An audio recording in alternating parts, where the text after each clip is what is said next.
حکومت کا تحریک انصاف پر توہین عدالت کا الزام۔ وزیر اطلاعات عطا تارڑ نے پاکستان تحریک انصاف کی توہین عدالت کی درخواست بے بنیاد قرار دے دی۔ کہتے ہیں تحریک انصاف نے عدالتی احکامات کی خلاف ورزی کی۔ سپریم کورٹ کے واضح احکامات تھے کہ علاج پر سیاست نہیں کی جائے گی۔ پریس کانفرنس کر کے عدالتی حکم عدولی کس نے کی؟ شفا اسپتال کے باہر ٹولیوں کی شکل میں لوگ کس نے اکٹھے کیے؟ بانی تحریک انصاف کی صحت پر پروپیگنڈا کیا جا رہا ہے۔ بانی تحریک انصاف کا طبی معائنہ شفاف طریقے سے کرایا گیا۔ ڈاکٹر عظمی خان اور شفا اسپتال کے ڈاکٹرز موجود تھے۔ بانی تحریک انصاف جب خود وزیر اعظم تھے تو دوسروں کی صحت پر سیاست کرتے تھے۔ ہم نے کبھی کسی کی صحت پر تضحیک آمیز رویہ نہیں اپنایا۔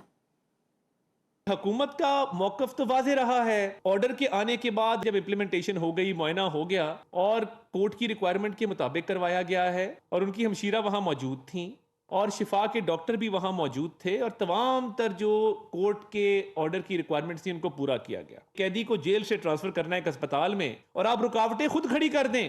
اب میں آپ کو یہ بتاؤں گا کہ کنٹیمپٹ کس نے کیا اور کیسے کیا۔ جب سپریم کورٹ نے کہا کہ نہ سیاست ہوگی اس کے اوپر، نہ بیان بازی ہوگی، سیاست بھی ہوئی، بیان بازی بھی ہوئی، رکاوٹ بھی کھڑی کی، اور انتظامیہ کو جو ہدایت کی گئی تھی کہ سیکیورٹی پرووائڈ کرنی ہے اس میں بھی رکھنا ڈالا گیا۔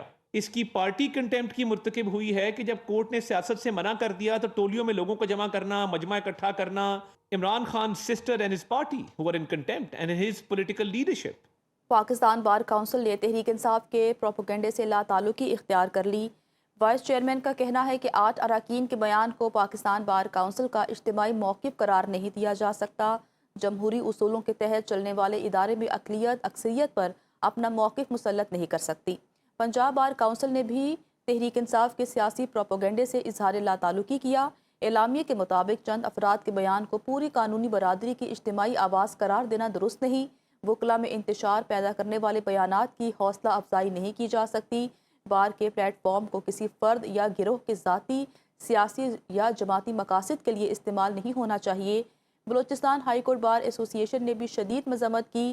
صدر میر عطا اللہ لانگو کہتے ہیں کہ وکلا کے اداروں کو سیاسی مقاصد کے حصول کے لیے استعمال کرنے کی اجازت نہیں دی جائے گی۔ وکلا آزادی، خود مختاری اور اصولی موقف پر کوئی سمجھوتہ نہیں کریں گے۔ پاکستان سمیت دنیا بھر کے جرائد نے تحریک انصاف کے سیاسی بیانیے کو رد کر دیا۔ دی واشنگٹن پوسٹ، ایسوسی ایٹ پریس سمیت مختلف جرائد نے تحریک انصاف کے کارندوں کے منفی بیانیے کو یکسر مسترد کر دیا۔ امریکی جریدے دی واشنگٹن پوسٹ کے مطابق پاکستان نے بانی تحریک انصاف کے اہل خانہ اور سیاسی جماعت کے تمام الزامات کو مکمل مسترد کر دیا۔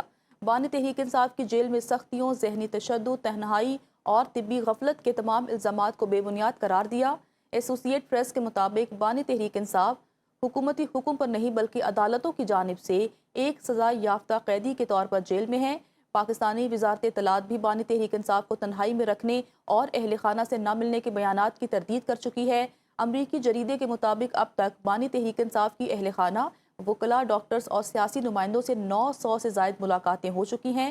بانی تحریک انصاف کو اہلیہ سے ہفتہ وار ملاقاتوں کے علاوہ بیرون ملک رشتہ داروں سے ٹیلی فون رابطے کی اجازت بھی حاصل ہے۔